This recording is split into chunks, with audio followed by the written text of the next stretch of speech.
Bismillahirrahmanirrahim. Assalamualaikum warahmatullahi wabarakatuh. Alhamdulillah hamdan katsiran thayyiban mubarakan fih kama yuhibbu rabbuna wa yarda. Wassalatu wassalamu ala Rasulillah wa ala alihi wa sahbihi wa man tabi'ahum bi ihsanin ila yaumiddin. Asyhadu an la ilaha illallah wahdahu la syarikalah wa asyhadu anna Muhammadan abduhu wa rasuluh. Amma ba'd. Apa kabar adik-adik semuanya yang senantiasa dirahmati oleh Allah Subhanahu wa taala? Semoga pada kesempatan kali ini semuanya dalam keadaan sehat ya. Semuanya senantiasa dalam lindungan Allah Subhanahu wa taala. Baik, berjumpa kembali dengan Ustadz Rizal ya dalam pendidikan agama Islam kelas 6. Kita akan melanjutkan kembali pembahasan kita tentang hadis Arba'in ya, Al-Ahadis Al-Arba'ina An-Nawawiyah. Dan kita sekarang masuk ke hadis ke-30. Al-Hadisus Salasun ya, hadis ke-30. Kita baca hadisnya. An Abi Sa'labata Al-Khushani ya, Jursum ibni Nashirin radhiyallahu anhu.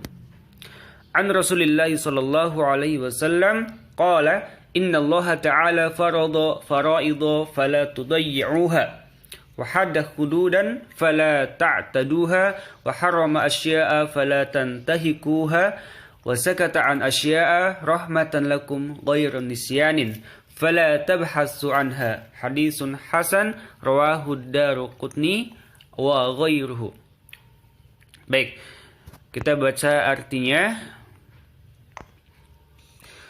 Dari Abu Sa'labah Al-Khushani Jursum bin Nashir radhiyallahu anhu, dari Rasulullah sallallahu alaihi wasallam bersabda, sesungguhnya Allah telah menetapkan beberapa kewajiban, maka janganlah kalian menyia-nyiakannya. Dan Dia telah menetapkan batasan-batasan, maka janganlah kalian melampauinya. Dan Dia telah mengharamkan beberapa hal, maka janganlah melanggarnya. Dan Dia juga mendiamkan beberapa hal sebagai rahmat atau kasih sayang bagi kalian, bukan karena lupa, maka janganlah kalian membahasnya. Hadis hasan, hadis riwayat Ad-Daruqutni dan selainnya. Baik, kita akan bahas secara singkat penjelasan hadis ke-30 ini. Dari Abu Sa'labah Al-Khushani Jursum bin Nashir ini ya, hadis ini diriwayatkan oleh seorang sahabat yang mulia bernama Abu Sa'labah ya, nama aslinya adalah Jursum bin Nashir. Ya, bahwa Rasulullah bersabda, sesungguhnya Allah telah menetapkan beberapa kewajiban ya. Jadi dari sini kita pahami bahwa Allah telah menetapkan kewajiban bagi kita semuanya ya. Maka janganlah kalian menyia-nyiakannya, janganlah kalian menyepelekannya, janganlah kalian melalaikannya. Jadi apa yang sudah Allah tetapkan kewajiban bagi kita, maka kita harus menjalankannya dengan baik ya. Contohnya seperti sholat 5 waktu. Jangan kita menyia-nyiakannya, maksudnya menyepelekannya, melalaikannya. Ya, misalkan sholat zuhur itu jam 12 ya, jam 12 kurang. Kita bersantai-santai, menunda-nunda sampai menjelang waktu asar baru sholat zuhur. Yaitu namanya menyia-nyiakannya, melalaikannya. Harusnya sholat di awal waktu, kecuali kalau ada uzur syar'i. Ya, kalau tidak ada uzur, maka kita berupaya untuk melaksanakan kewajiban itu dengan sebaik-baiknya. Ya. Kemudian dan Dia telah menetapkan batasan-batasan, maka janganlah kalian melampauinya. Apa yang dimaksud batasan-batasan? Itu batasan dalam kewajiban dan juga batasan dalam perkara yang diharamkan. Ya, maksudnya Allah telah menetapkan batasan.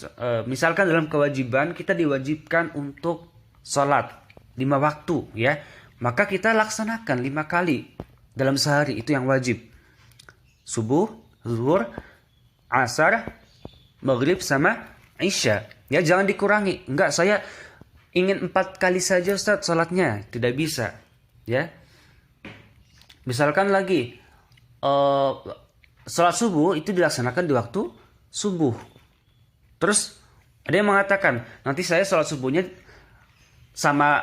bersamaan dengan waktu duha saja, jam 9. Itu tidak bisa ya. Karena salat itu sudah ditetapkan waktunya masing-masing. Sudah ada waktunya sendiri-sendiri ya. Sudah ada batasan waktunya. Maka kita laksanakan ya, jangan berbuat sesuka hati. Puasa Ramadan ya. Contohnya puasa wajib ya, dari terbitnya matahari ya sampai apa? Tenggelamnya matahari. Kita berpuasa, menahan makan dan minum. Jangan saya puasanya sampai siang aja. Misalkan saya mau bukanya sampai siang. Ya, itu kalian membuat aturan sendiri. Padahal batasannya sampai maghrib. Ya. Kemudian dalam hal-hal yang diharamkan, ya, jangan kita dekati. Allah sudah menetapkan batasannya, jangan kita dekati, ya. Makanya ini berkaitan dengan hadis yang sudah kita bahas ya, tentang syubhat.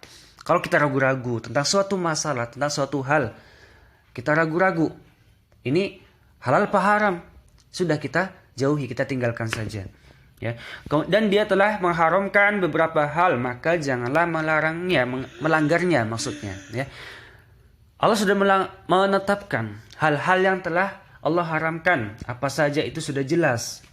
Ya, maka kita jangan langgar, kita tidak boleh melanggarnya. Contohnya apa? Hal-hal yang diharamkan banyak sekali. Ya, minum arak, minum khamar, minuman yang memabukkan. Ya, berbuat zalim, menyakiti orang lain. Ya, ghibah, berbohong, mencuri. Itu jangan kita lakukan. Ya. Kemudian